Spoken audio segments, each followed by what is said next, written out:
what's most important. As an interpreter, I think that message is most important, always. The stories are what's important. The truth is, though, a story, a message without contemporary media isn't heard. In fact, I would argue we're now in a world where media drives the message, not the other way around. We have so many different media, we have to fill it with something. And so we fill it with truth and we fill it with fiction. It's just whatever happens to work at the moment. We fill it with exaggeration, hyperbole, doomsday. That's what we do with the media. Now, I don't blame each medium. I don't blame the hammer if the builder did a poor job on my house. It's not the hammer's fault.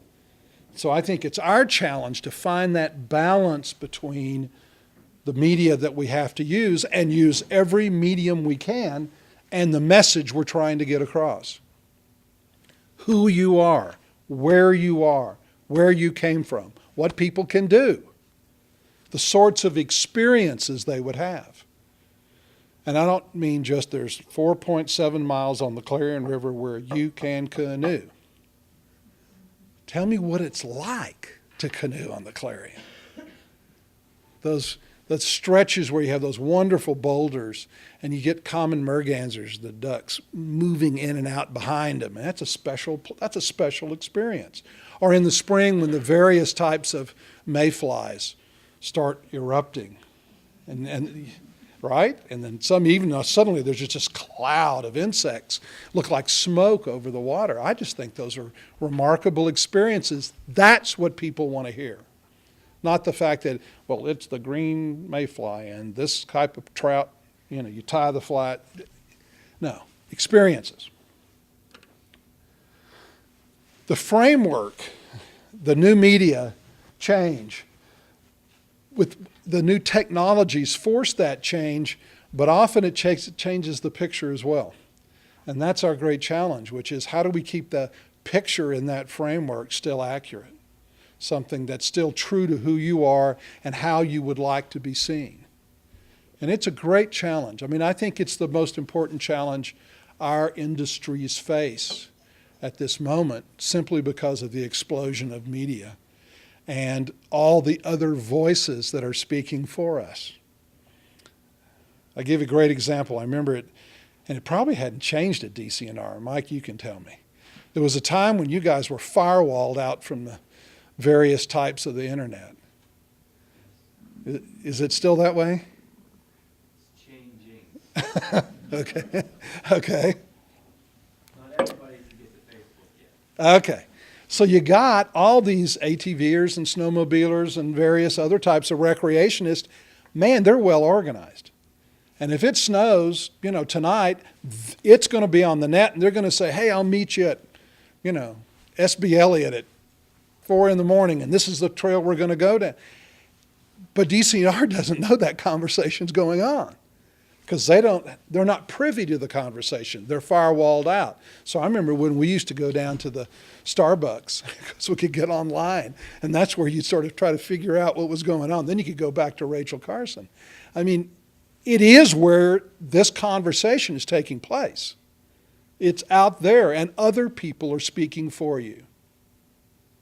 So you either become part of that conversation or your identity, your place meanings are left to the devices of somebody else. I don't think any of us want that. And I think that was one of the fundamental issues behind PA Wiles. Can we create an identity that does truly reflect the heritage of this area? And I don't mean just the heritage of the people, I mean the conservation heritage of this area, this century-long effort in this area in these great state forests that, as you know, at one time were completely cut over. I think it's an incredible story. Who's going to tell that story?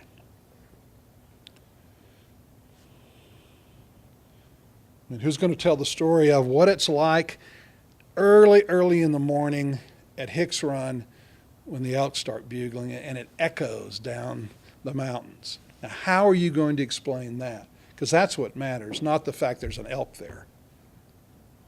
So think about those messages and how we're going to balance them with the media.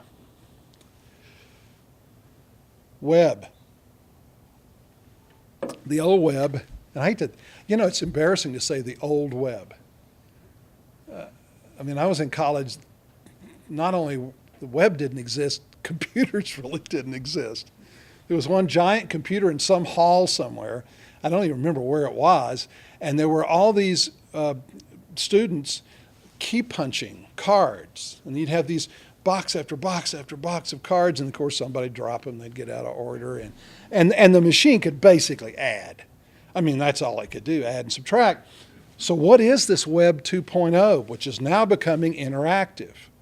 And certainly Facebook and Twitter and all these other various media reflect that interactive element, where it's not just me speaking to you, you're speaking back to me, and very quickly. You're commenting very quickly. I see this in the newspapers all the time. The comment, I love to read the comment section. It just confirms what I've always felt about humanity. There's just a lot of really weird people. Man. So, they're going to speak. They have a voice, and they now have access to the airwaves. So, there's a reason that companies like Walmart, wherever Walmart is, has a staff of 20 people that do nothing but monitor blogs and then respond to any negatives constantly responding.